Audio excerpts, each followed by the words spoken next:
Hello and welcome to this week's final episode of On the Record. I'm Aldrin Sampear, sitting in for Vuyo Mvoko. Tonight, a special focus on the biggest gathering of African leaders on the continent. But first, let's take a look at local news making headlines. South African households are about to come under even more financial pressure.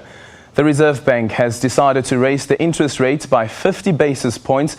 Reserve Bank Governor Lisitja Kganyago says the weaker rand exchange rate was a major reason for the move. The committee expressed concerns about the growing risks to the inflation outlook, mainly due to exchange rate and food price risks. These risks appear to be materializing and have contributed to the significant deterioration of the inflation forecast. The ANC's NEC has asked the Western Cape's party leader Marius Fransman to step down pending the completion of an investigation into sexual harassment charges against him. The party's leadership has also given Provincial Secretary Faiz Jacobs 48 hours to show why he should not be suspended for assault charges. The ANC's top six is expected to meet the Western Cape leadership on Monday to discuss the Fransman matter and the way forward for the party in the province. He is accused of sexual harassment involving a 20-year-old woman. She later complained with the Northwest Police when she accompanied Fransman to the party's 104th celebration in Rustenburg. Fransman maintains his innocence. The national officials are faced with the responsibility, among others, to oversee the constitution of the African National Congress, have received the representation for different structures, including the structures of the ANC, about the allegation against the chairperson, and they took the matter to the National Working Committee, and the National Working Committee took a decision that is only probably proper that we ask the national chairperson of the Western Cape ANC to step down pending the finalization of criminal investigation by police, but also the finalization of the integrity committee report, which is also investigating the allegations. Racism topped the agenda at the first Nelson Mandela Bay Council meeting for 2016. The ANC and other opposition parties in the council, except the DA, voted for the removal from the council of the DA councillor Chris Roberts. Roberts was fined and demoted, but kept on as councillor by his party after referring to a UDM councillor, Mungameli Bopani, as a Boboyan in August. Should be read and understood in the context of they are going to be referred. Where the office. The Auditor General has cleared the city of Tshwane of damning allegations laid by the DA that the city had squandered billions of rands on wasteful expenditure for the financial year of 2014 and 2015. The Auditor General today tabled the final report giving Tshwane an unqualified audit opinion. The Independent Electoral Commission wants a review of the Electoral Code of Conduct. This comes amid what the Commission terms a new phenomenon, intra-party conflict. The IEC held a seminar with various stakeholders, including the police and the National Prosecuting Authority today. After this short break, today at the AU Summit, we take an extensive look at the biggest gathering of African leaders on the continent. Stay with us.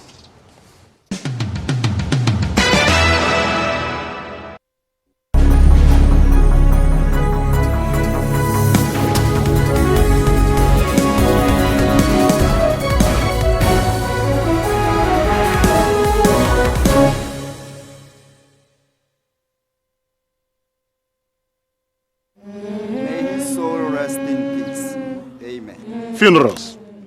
It's part of the human journey. None of us are spared.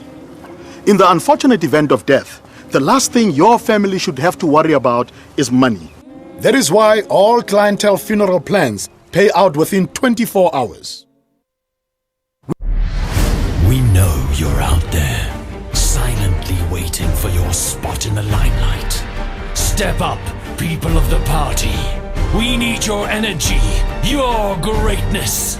Just because you don't do it for money doesn't make you an amateur. Yes, we salute you, party comrade, with a bottle of Johnny Walker Red Label for just $169.99 from Tops at Spa.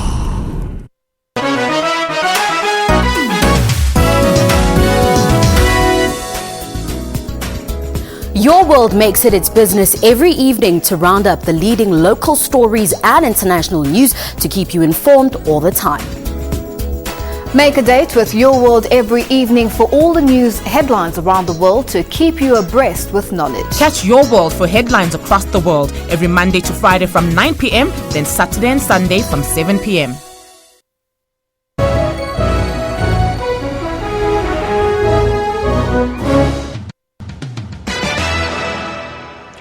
There's no tool more effective for development than empowerment of women.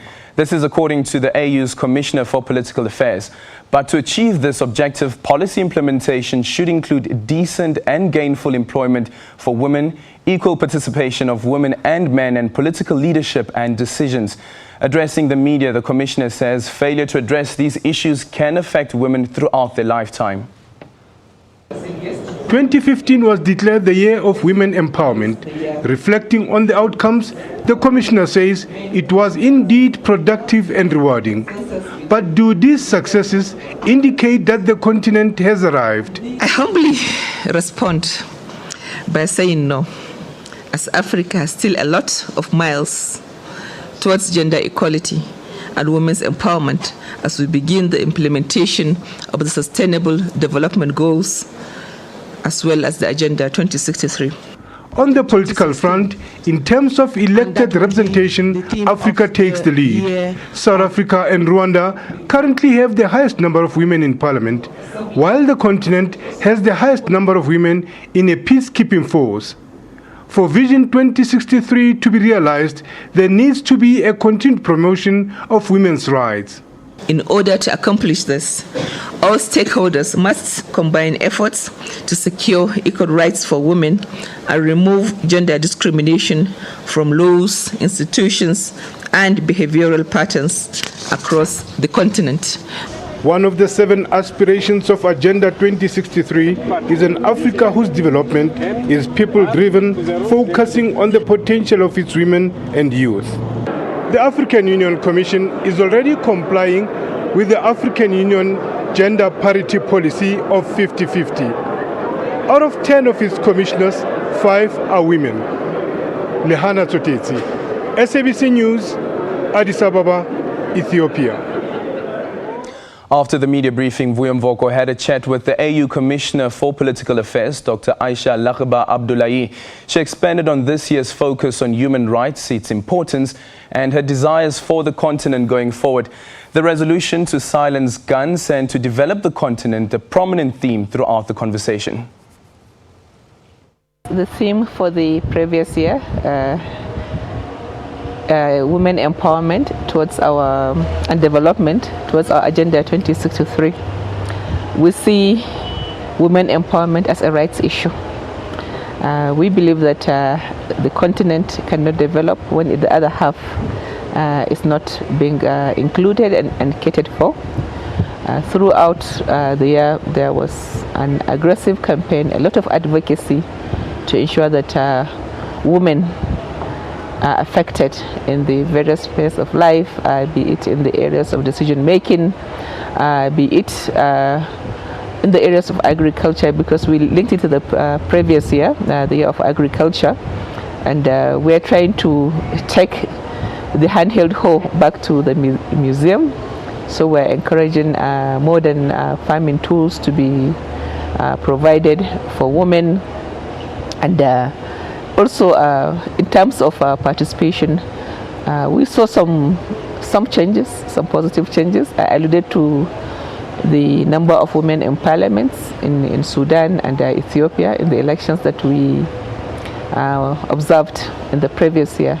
So there are positive things happening, but we believe that they are not enough. And luckily for us, when the African Union decided to make 2016 the year of human rights, with a special focus on women, we see it as another golden opportunity to catalyze the empowerment of women in terms of their right, in terms of their inclusion, and in terms of what they could contribute to the society.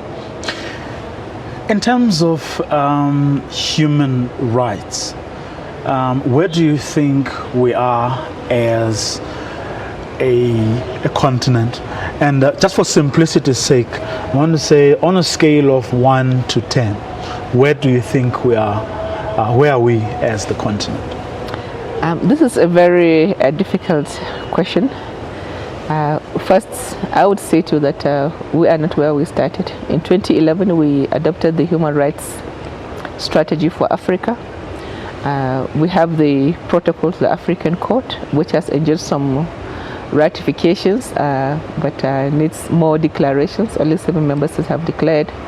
We have the Maputo Protocol, popularly known as the Women's Protocol.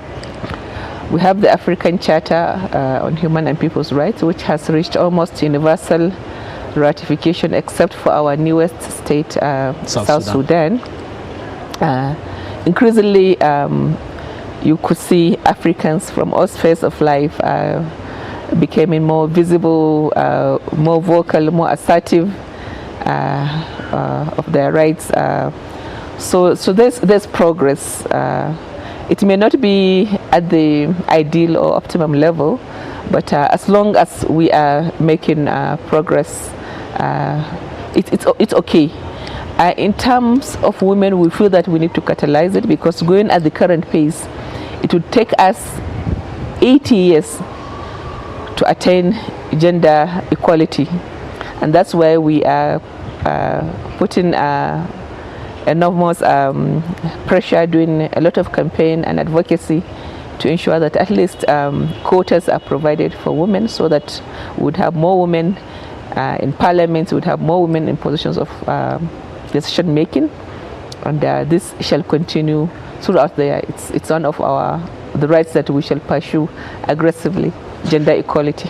To what extent would you say some of the current wars, the issue of terrorism are actually setting that agenda back? In other words, even though progress has been made, what we're seeing through the acts of Boko Haram and Al-Shabaab, what we're seeing in places like South Sudan and Burundi, where the gun is not silent yet, is in fact, to what extent are those situations, ugly situations, setting the agenda back?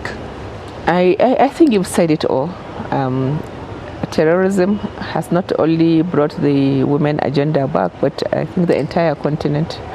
But it's also more painful when hundreds of girls are being abducted and taken away, as we saw in northeastern Nigeria. It's also very disheartening that when you go around the continent, in each refugee camp, in each internally displaced persons camp, 80% of the population is mostly women and children. Also, in most of these conflict areas, and even in the refugee camps, women are being violated. Rapes are taking place. Rape is increasingly used as a weapon of war. And these are very, very, very serious, painful issues that not only women should worry about, but the entire African citizenry. And we should do all we could to ensure that not only the girls are silenced, but that women are treated with dignity and are protected accordingly.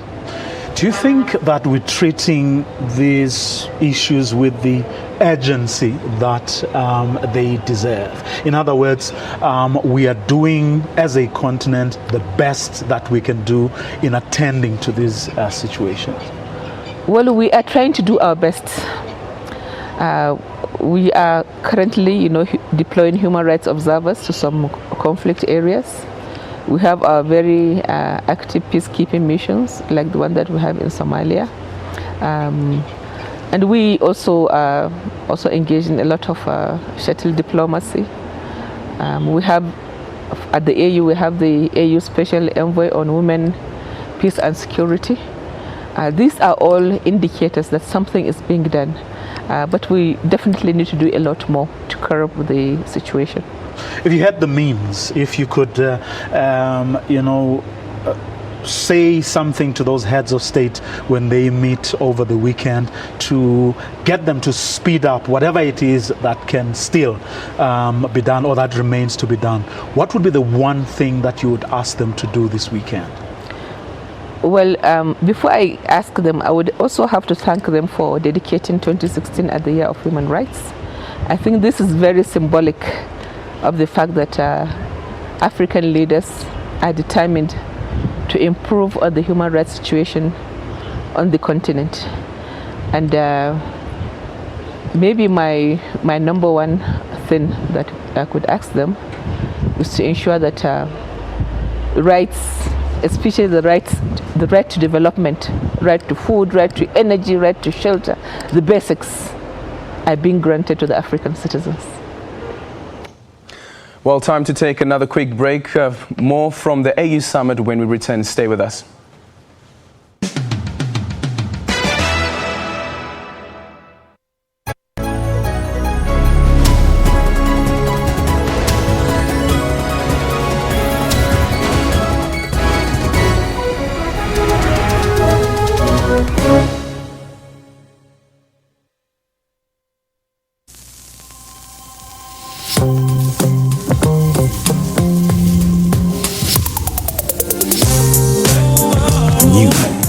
Milk stout chocolate infused. Savor the moment. The crafted chocolate stout made to be savored responsibly by people over the age of 18.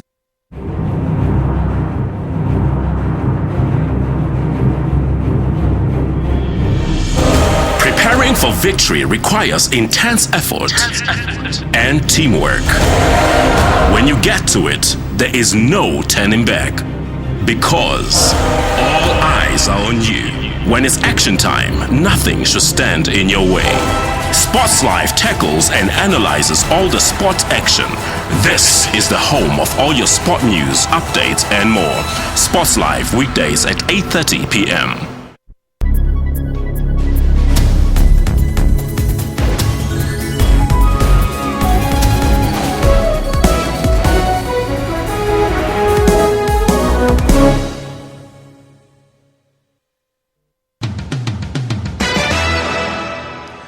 Welcome back. The Africa Peer Review Mechanism, once thought to be dead and buried, seems to be a phoenix risen from the ashes. The organization, whose mandate is to encourage conformity to sanctioned political, economic and cooperative governance values, is very much active. On the sidelines of the AU Summit, Vuyo had a chat with Dr. Mustafa Mekadici from the African Peer Review Mechanism, who issued a vehement denial that the organ isn't functioning. It wasn't because now you have a process of revitalization of EPRM. Let me to give you two aspects. First aspect is now tomorrow the forum of head of states and the governments will choose definitively the next chief executive officer of our Secretariat Continental, as you know, located in Johannesburg. And this is very important because since during 6 years our organization hadn't any CEO. Activities. This is very important. And he was from your beautiful country, South Africa, the new CEO. And also, for instance, for this year, in our plan, we will review 4 countries: Chad, Senegal, and Sudan, and Cote d'Ivoire. It doesn't happen, this situation. We know we have a problem, financing problem, but now I think we have an effort from contributors, from states, member of. So you will have a budget this time around? Yes, I think it's covered. We can cover this for reviews, but we would like to develop more our mechanism and for other countries. and it's possible. How do you think you're going to get around the one big problem? And that problem was to have countries submitting, number one, and number two, when findings are made against them or findings that they don't like, they get to respect and accept the outcome. It's very important what there's 2 points. First of all, my experience in this mechanism with my colleagues from the eminent person of the panel, the democracy and the improvement of governance take a long time. It's not in the short time. And also African countries has national agendas, political, maybe different than our vision. But what can I say is we have now a very big progress on it. Let me to give you an example. For instance, certain countries started the exercise to improve their governance 6 months before it was in civil war. You know, that's.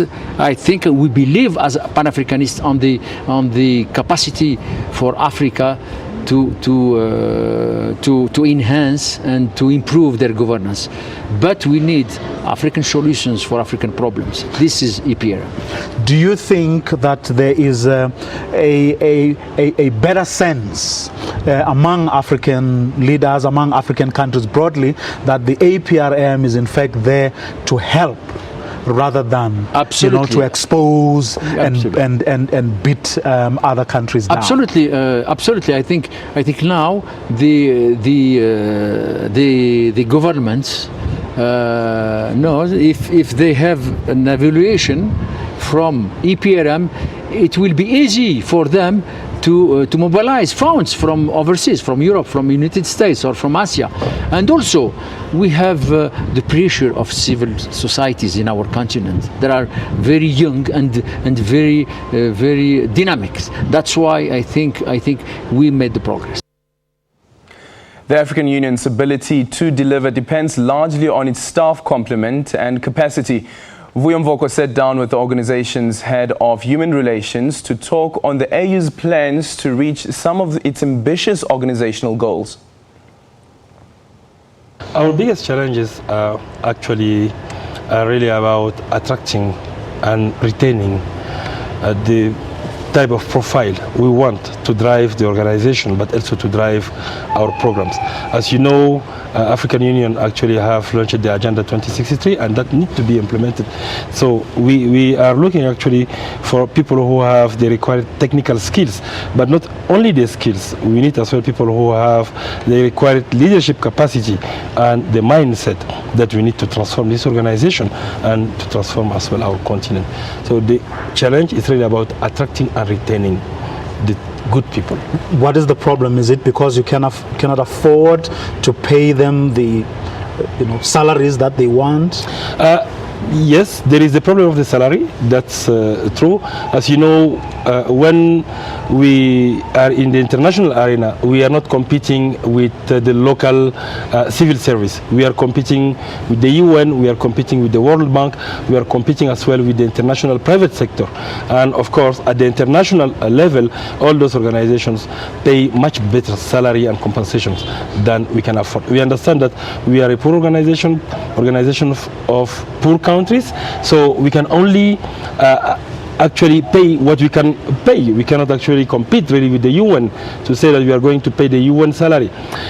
Now, what we put in place, in fact, is we believe that by creating the right environment, the environment that is able to tell a compelling story, we can attract those young and talented girls and boys into the AU. The other challenge we have as well in attracting people is many young people, the way they are perceiving us, they perceive us like very old organization, a big mammoth, big elephant that's aging. So why would they come to the AU? But what they don't know and that's what we are going to sell to them is we are actually living and working in a very nice environment. This is the only place in Africa where we want to make an impact. We can make an impact, but that one young people don't know.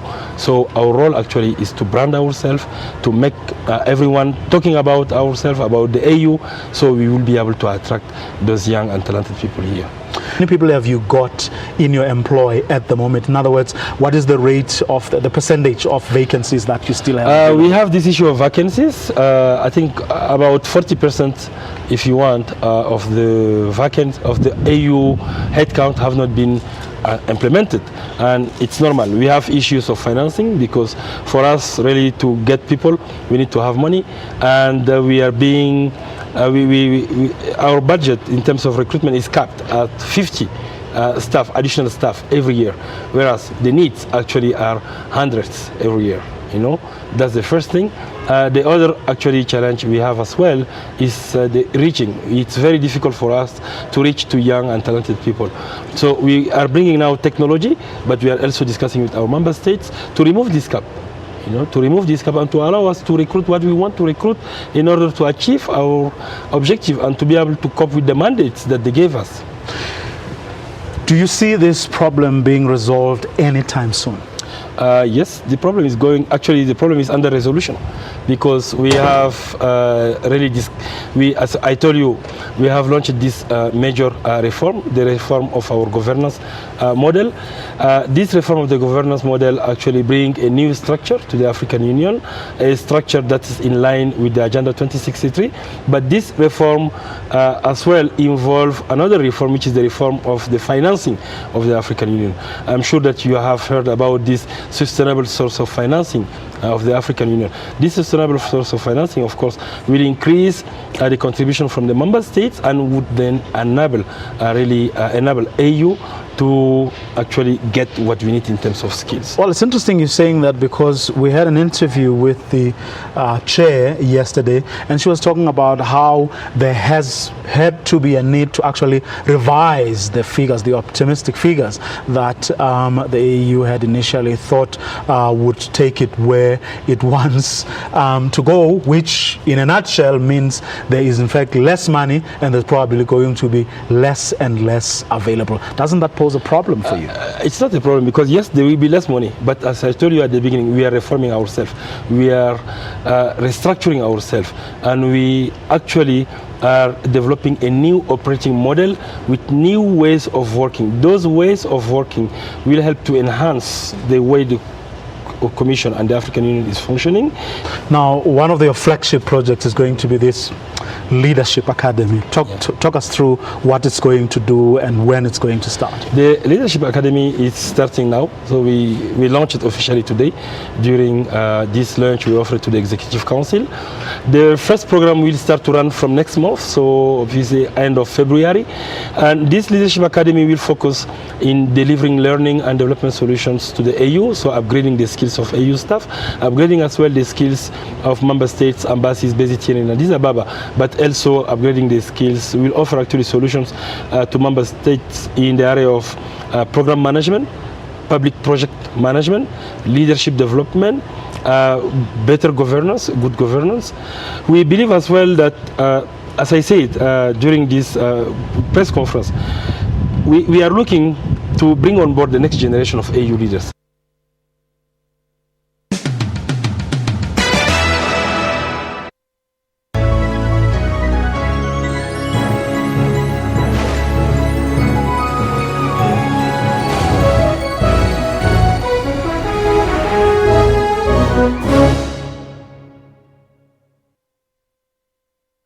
Mancosa, Southern Africa's leading distance learning institution, accredited, affordable and accessible management education programs, higher certificates, diplomas, undergraduate and postgraduate degrees. Register at Mancosa and be part of Southern Africa's leading private business school. Visit our website mancosa.co.za.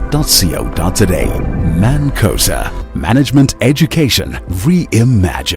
Get all the latest news from the SABC's online news services on our website. Breaking news and in-depth coverage of everything from business, sports to politics and lifestyle. Catch the top news clips and watch live streaming of major news events on the SABC News YouTube channel whenever. Stay connected on the SABC News Facebook page and have your say on news that matters to you. And for the latest headlines and live updates from our reporters, follow us on Twitter.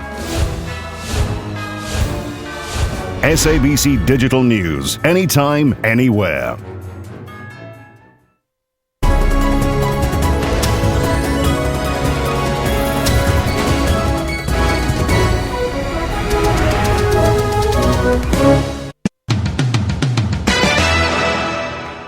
South Sudanese President Salva Kiir will not be attending the AU heads of state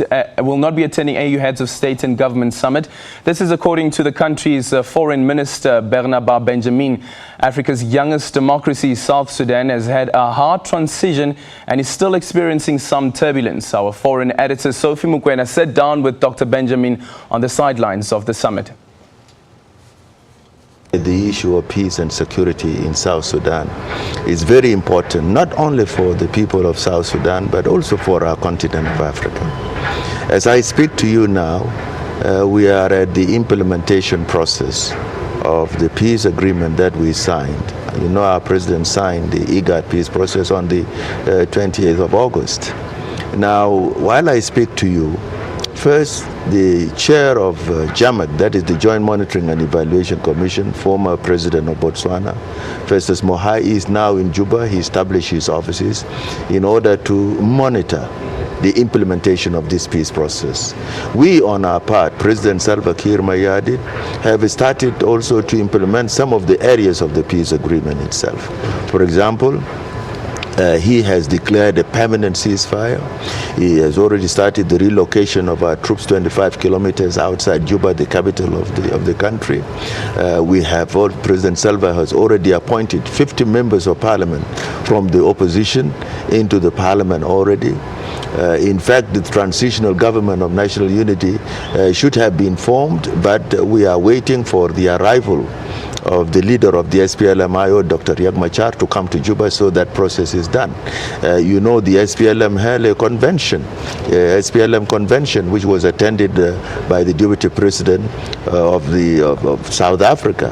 Ramaphosa came down there. Both the CCM and the ANC helped participate in the reunification of the SPLM as a party.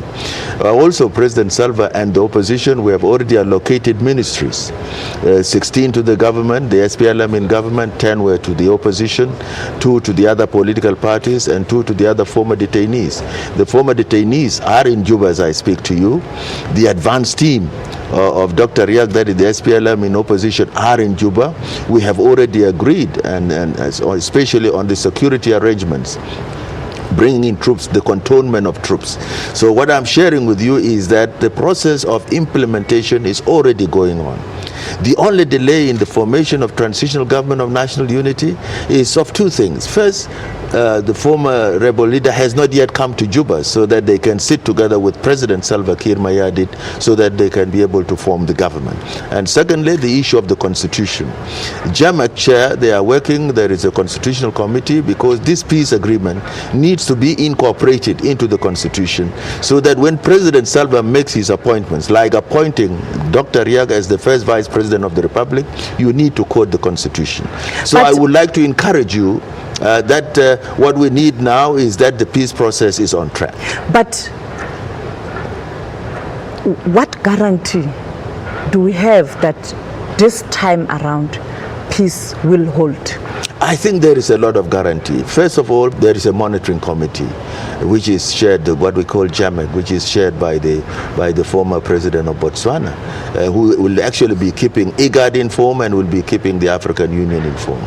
Secondly, the people of South Sudan itself, the leadership itself, are committed. They want peace and stability for their country. We want to have peace and stability so that our people can have peace so that the development processes can be carried out, so that the ordinary citizens can have service delivery. So it is a requirement that first the people of South Sudan are in need of. That's why, although the government had reservations about the type of agreement, but for the sake of peace for our people, for the ordinary people of South Sudan, that is the guarantee. But the problem is the other leader is still in exile. So there's no progress in as far as I'm concerned. That's why, because until such time you have this government working, you are still in that deadlock, or perhaps maybe stuck in a rut. Yes, that's why we are asking the African Union, we are asking, we were today in the meeting of the Great Lakes region, we are asking the IGAD countries in order to prevail on the rebel leader to come, because all his team is already inside the country now. So why should he keep outside? His chief negotiator is leading his advanced team. They are sitting in Juba. We are working together with them. Meanwhile, the United States is looking to the African Union summit on what progress head of states will make in pushing South Sudan's President Salva Kiir and opposition leader Riek Machar back to implementing a peace agreement. U.S. Ambassador to the United Nations, Samantha Power, believes the process is at a crossroads. A 22nd of January deadline for the formation of a transitional government has come and gone, as the IGAD-led peace deal's implementation once again hangs in the balance. The United States has long made clear that we are very much open to considering whatever tools we think would help get things back on track. You know, this was something we said before there was a peace agreement. It is now something we are very committed to in terms of implementation. We have made reference, in prior resolutions to an arms embargo and to the possibility of considering that. And I think it's something, again, that we have to look at alongside designations if it is a means of stabilizing the situation on the ground or getting the implementation of the agreement back on track. But their openness to an arms embargo has not been shared by all council members, with Russia expressing concerns that its implementation could be one-sided to the detriment of the government. This is something, again, we'd want to hear out of the African Union summit what progress they have made pushing President Kiir and Riek Machar back into implementation, and then take that into account as we discuss South Sudan here. But I want to underscore, fighting is happening, people are dying, the situation in South Sudan is not stable. And so the stakes, as I think was reflected in the report, could not be higher for the people of South Sudan. The UN has long held the view that the civil war could have been averted had it not been for the country's leadership sparking a civil war along ethnic dimensions in one of the world's poorest countries. Sherwin Briceby's SABC News, New York. Well, some progress coming out of that region. Sudanese President Omar al-Bashir announcing today that he's ordered the border between Sudan and South Sudan to be opened, the first time since 2011. After the break, we continue on our Africa focus by looking at other news making headlines on the continent, and world leaders gather in Addis Ababa. Don't go away.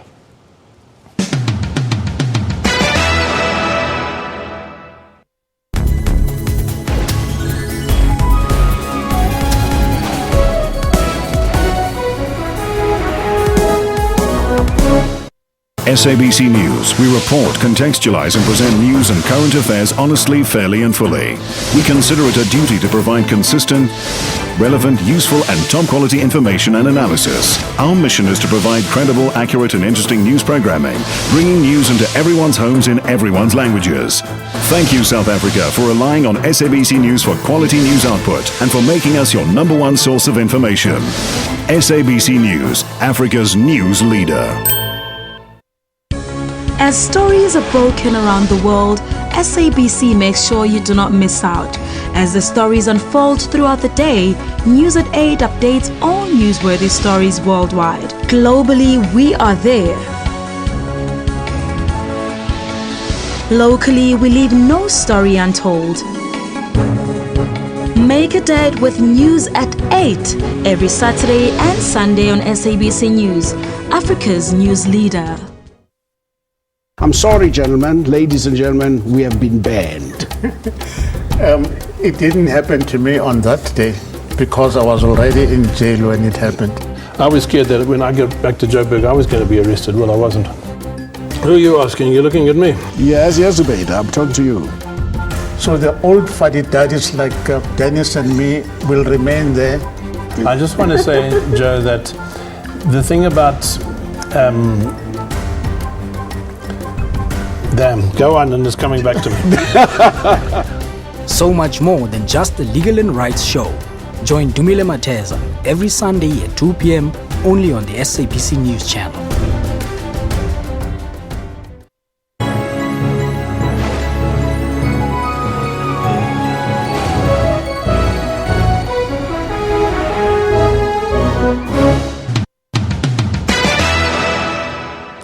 Former President of Cote d'Ivoire, Laurent Gbagbo, has pleaded not guilty to 4 counts of crimes against humanity at the International Criminal Court at The Hague.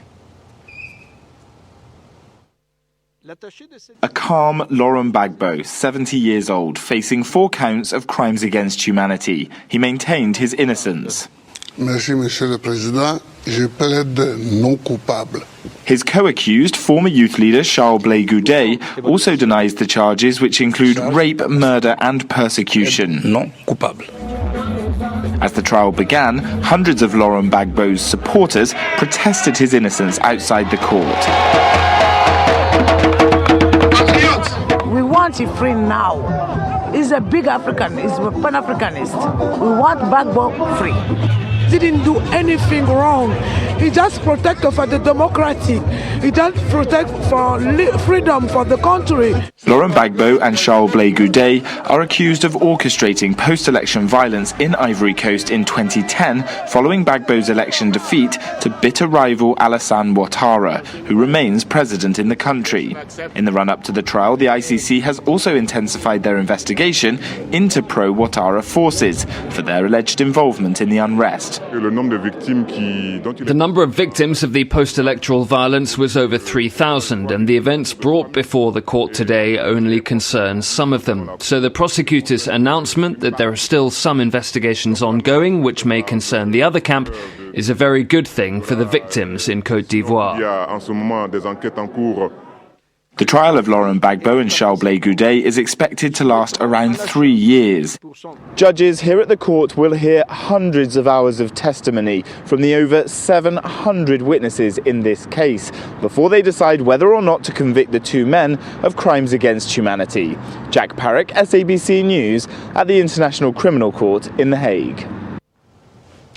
The Al-Qaeda-affiliated terrorist group Al-Shabaab remains a potent threat in Somalia. Those were the words of the United Nations top official in that country while addressing the security via video link from Addis Ababa, where the Africa Union summit is underway. Michael Keating announced a significant progress on the political front, with Somali cabinet this week approving a new electoral system for the country ahead of the polls later this year. The head of the AU peacekeeping mission called the security situation in the country both volatile and unpredictable.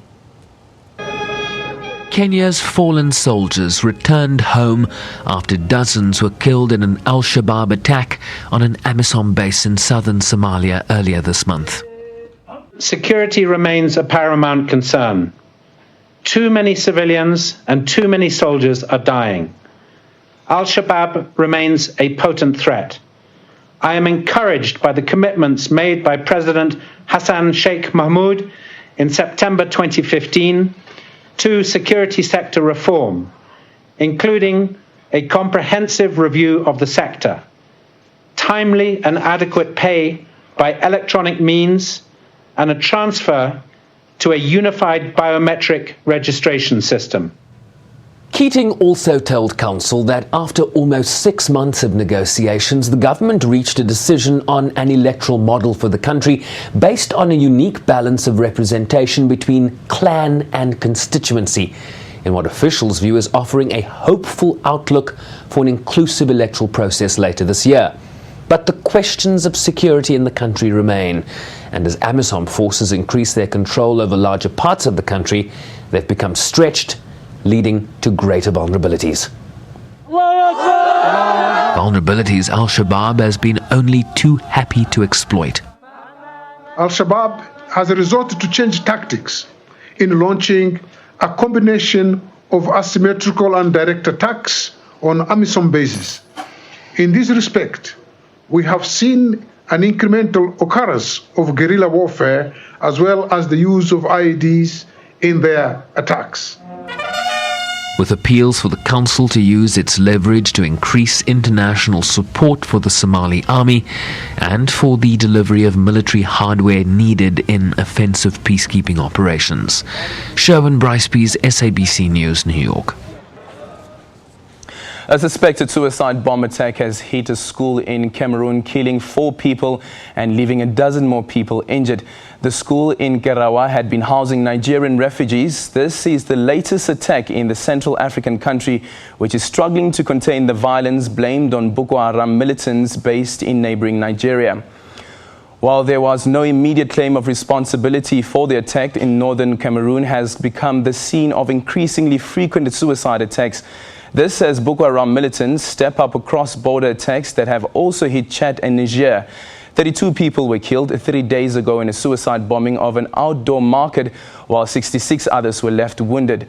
Boko Haram has killed thousands of people and driven more than 2 million people from their homes during its 6-year insurgency in one of the world's poorest regions. Kenya and Nigeria will launch 5-year business visas for businessmen operating in both countries to allow ease of doing business. While signing various bilateral trade agreements in Nairobi, President Uhuru Kenyatta and Kenya and Muhammadu Buhari committed to removing barriers to trade. They pledged to jointly fight corruption and to strengthen ties between the East and West African nations. Kenya also announced that it will host an inaugural Kenya and Nigeria Joint Commission for Cooperation later this year. Kenya and Nigeria began the process of reviving investment and trade agreements signed 8 months ago. The two countries are keen on establishing a joint commission for cooperation aimed at boosting ties in trade, tourism, security, agriculture and energy. The streamlining of immigration issues, particularly the issuance of the 5-year visas for our businessmen, will further invigorate our trade and business ties. The Kenya-Nigerian Joint Commission for Cooperation remains an important implementation and monitoring mechanism for the agreements and MOUs that our two countries have entered into. Both countries are battling the threat of terrorism within their borders. Nigeria from Boko Haram and Kenya from the Al-Qaeda-linked militant group Al-Shabaab. Buhari and Kenyatta pledged to cooperate in the war against terrorism and corruption. Kenya has recently discovered oil in the north of the country and is seeking expertise from Nigeria, Africa's largest oil producer. We congratulate Kenya for discovering oil and gas, an area of great economic potential, which Nigeria had the benefit for over 50 years. There, we believe, with indigenous technology, trained people from Nigeria will be able to help. In other areas of the economy, we are going to benefit a lot from agriculture in Kenya. Official figures indicate that trade between Kenya and Nigeria stood at $190 million in 2013. Sarah Kimani, SABC News, Kenya. The World Food Programme says about 14 million people in Southern Africa have been affected by the drought that has been exacerbated by El Nino. In Zimbabwe, 1.5 million people, more than 10% of the population, face hunger. Farmers in Mafomoti, south of Zimbabwe, have already lost cattle and crops in the severest drought to hit the nation in a quarter of the century. But the worst may yet to come. The vast majority of farmers are utterly dependent on rainfall as they cannot afford irrigation systems. Fields are normally green at this time of the year, but now lie barren. Local people should be looking forward to the harvest in late March, are instead awaiting its failure and wondering how to make do with the mere supplies of food aid. Villagers are forced to sell cattle. Some are considering trekking to look for food. And that's all we have time for today, for today's edition of On the Record. Vuyo will be back with you on Monday. From me, Aldrin Sampear, and the rest of the team, it's goodbye for now.